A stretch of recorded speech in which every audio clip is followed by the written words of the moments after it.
Hello दोस्तों, नमस्कार। मैं आपका दोस्त मंगल परमार आपका स्वागत करता हूं मेरे यूट्यूब चैनल मंत्रों की दुनिया में। जी हाँ दोस्तों, जैसा कि आपको पता है, मैं हर रोज़ आपके लिए बहुत ही प्राचीन और विश्वसनीय जानकारियाँ लेके आता हूँ, गुप्त जानकारियाँ लेके आता हूँ। दोस्तों, जो मेरे गुरु की मार्गदर्शन में जानकारियाँ मेरे को हासिल होती है, वही जानकारियाँ मैं आपको विशेष रूप से बताता हूँ ताकि आप सिद्ध करें और लाभ ले सकें। दोस्तों, आज फिर एक छोटी सी बहुत ही गोपनीय जानकारी मैं आपके लिए लाया हूं, जो आपको शायद अच्छी लगी। दोस्तों, तंत्र क्रिया में सबसे बड़ा षटक्रम इसी को माना जाता है, नोटों की बरसात करना। जी हाँ दोस्तों, बहुत सारे साधकों के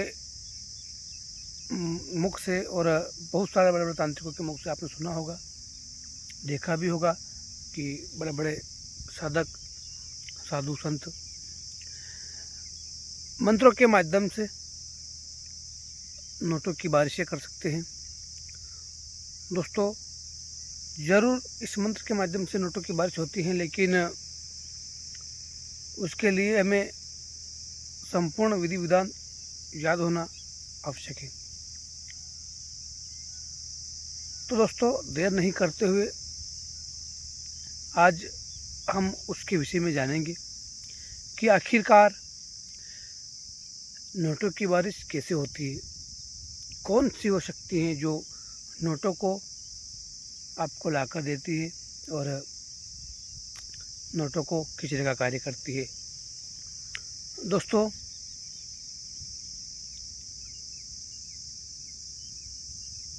महिषासुरी माता का एक ऐसा बहुत ही प्राचीन और ग्रामीण गुप्त मंत्र, जिसका प्रयोग और विधि विधान किसी कछुए के ऊपर किया जाता है, तब आप अपने आवश्यकता अनुसार नोटों की बारिश कर सकते हैं। दोस्तों, देर नहीं करते हुए जान लेते हैं माता जी के उस मंत्र को, और उसके बाद जानेंगे उसकी विधि को, उसके विधान को। मंत्र कुछ इस प्रकार से।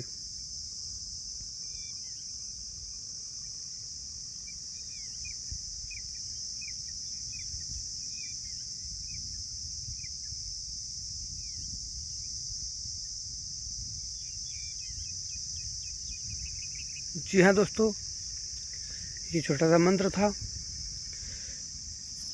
इस मंत्र को नवरात्रा में सिद्ध करने से सिद्ध हो जाता है। करना कुछ नहीं है, किसी भी नवरात्रा में किसी एकांत कमरे में रात्रिकालीन आपको ये साधना करनी है। साधना हमें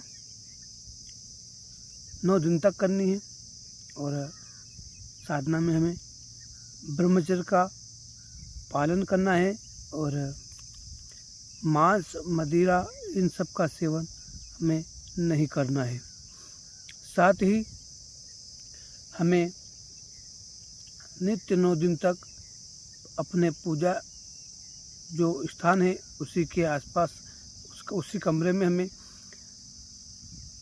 नीचे ही बिस्तर डालकर सोना है, और उस समय हमें उड़द की दाल का सेवन नहीं करना है, प्याज का सेवन नहीं करना है, लहसुन का सेवन नहीं करना है। 9 दिन तक साधना काल में अगर आप खाना खाते हो और अगर लाइट बंद हो जाती है, तब हमें खाना नहीं खाना है।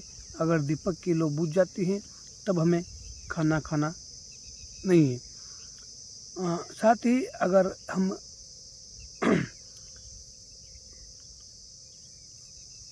शौचालय करें, बाथरूम करें, उस समय में विशेष ध्यान रखना है कि किसी ऊंचे स्थान पर जाकर हमें पेशाब करना है, ताकि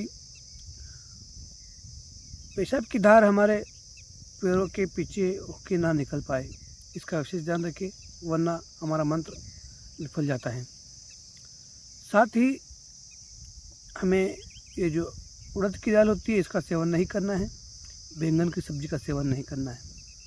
हरी पीली सब्जियों का हमें सेवन करना है 9 दिन के अंदर। और हमारे मन में अच्छे ख्याल रहना चाहिए, लोगों के प्रति भी आस्था का भाव हमें हमारे मन में रहना चाहिए, तब भी मंत्र सिद्ध होता है।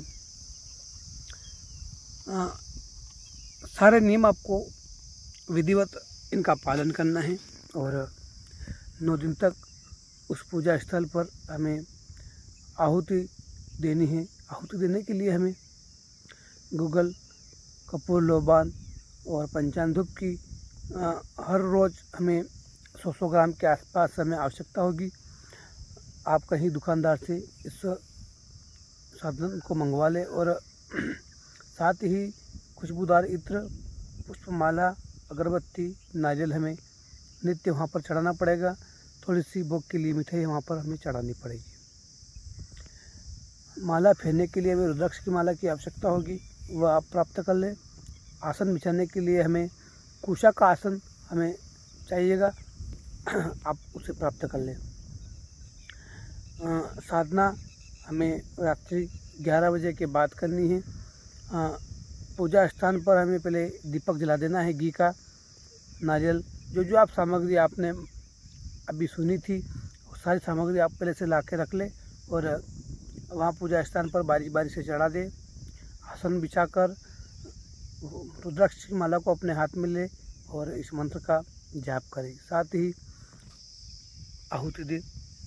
नित्य 108 बार इस मंत्र का जाप करने और आहुति देने से मंत्र 9 दिन के भीतर सिद्ध हो जाता है।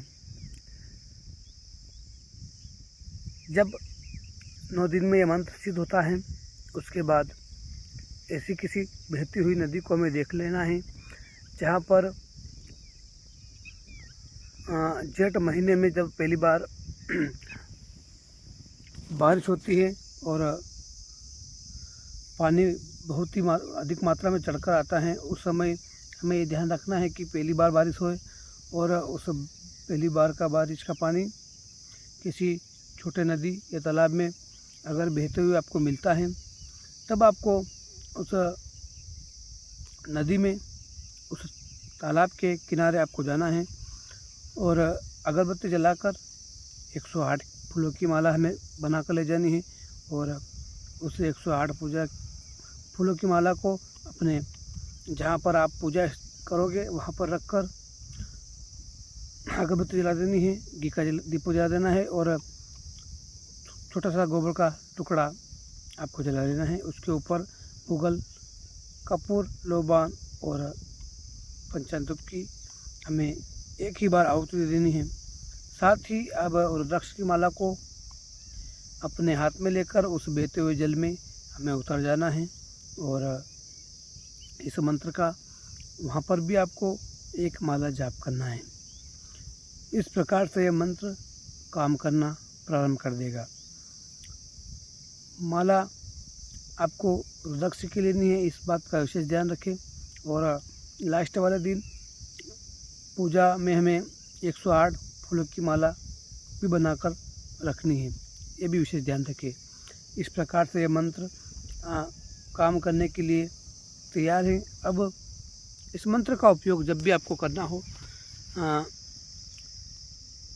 5 किलो के आसपास हमें, जिसका वेट हमें 5 किलो हो, वज़न 5 किलो हो,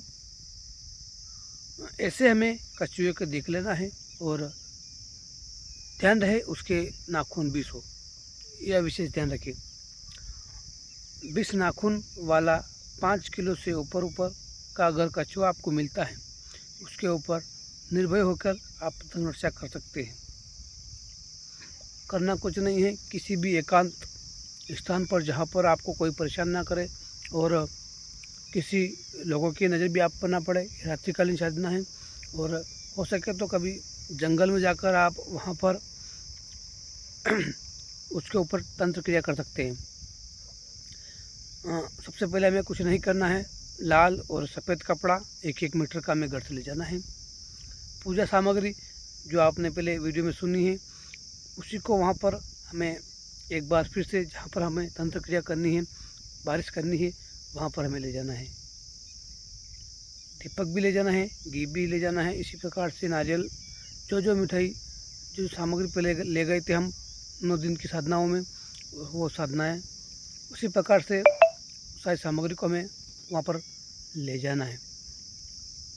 लाल कपड़े और सफ़ेद कपड़े को ज़मीन पर बिछाकर पहले वहाँ पर हमें चौकी लगानी है, शरीर सुरक्षा घेरा लगाना है और गुरु मंत्र का जाप करना है, गणेश मंत्र का जाप करना है। आदि जाप करने के बाद 4 दिशाओं का वंदन करना है, देवताओं का आह्वान करना है।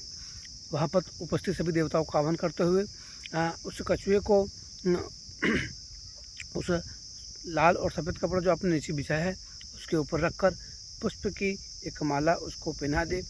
लाल जो आपके पास कंकु उपलब्ध होना चाहिए, उस लाल कंकु से वहाँ पर क्रॉस का उस जो कछुआ है उसके पीठ के ऊपर हमें क्रॉस का निशान लगाकर वहाँ पर अपना काम प्रारंभ कर देना है। इस मंत्र का हमें एक माला जाप करना है और ध्यान रहे यह क्रिया करते हुए आपको कोई देखे नहीं, वरना आपको बहुत बड़ा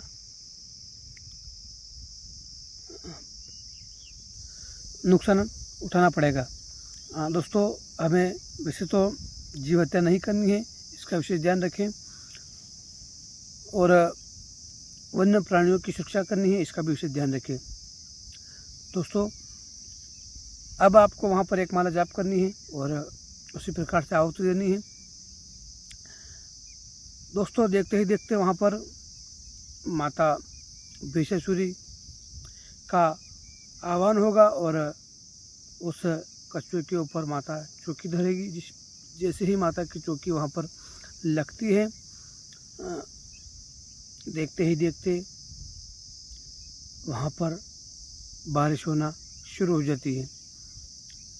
दोस्तों, वहाँ पर नोट आएंगे और जाएंगे, आएंगे और जाएंगे। इसी प्रकार से जब तक आप वहाँ पर चौकी नहीं हटाओगे तब तक नोटों का आवागमन चालू रहेगा।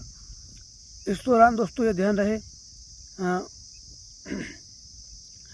अगर कोई वहाँ पर सक्षम तांत्रिक अगर आपके साथ में एक और कोई मिलता है जो उन नोटों को रोक सकता है, तभी वह नोट वहाँ पर रुकेंगे, ठहरेंगे, अन्यथा नहीं। वो सिर्फ आएंगे और जाएंगे। उनको रोकने के लिए भी हमें अलग से एक चौकी लगानी पड़ेगी, उसमें अलग व्यक्ति की ज़रूरत होती है। दोस्तों, इस प्रकार से वहाँ पर नोट आते जाते रहेंगे और अंत में जो कछुआ है वह फूंक कर मोटा हो जाएगा, बड़ा हो जाएगा और वहाँ पर एक विस्फोट हो जाता है। इसलिए हमें गुरु की देखरेख में इन मंत्रों का उच्चारण करना चाहिए और विधि विधान अनुसार पूजा पाठ करना चाहिए। छोटी सी जानकारी थी दोस्तों, आशा करता हूँ आपको अच्छी लगी होगी। अच्छी लग जाए कमेंट बॉक्स में अवश्य लिखिए। साथ ही पहली बार कोई मेरा भाई इस वीडियो को देख रहा है तो वीडियो को एक लाइक करें और चैनल को सब्सक्राइब करें। मिलते हैं दोस्तों नेक्स्ट वीडियो में। Bye bye, take care.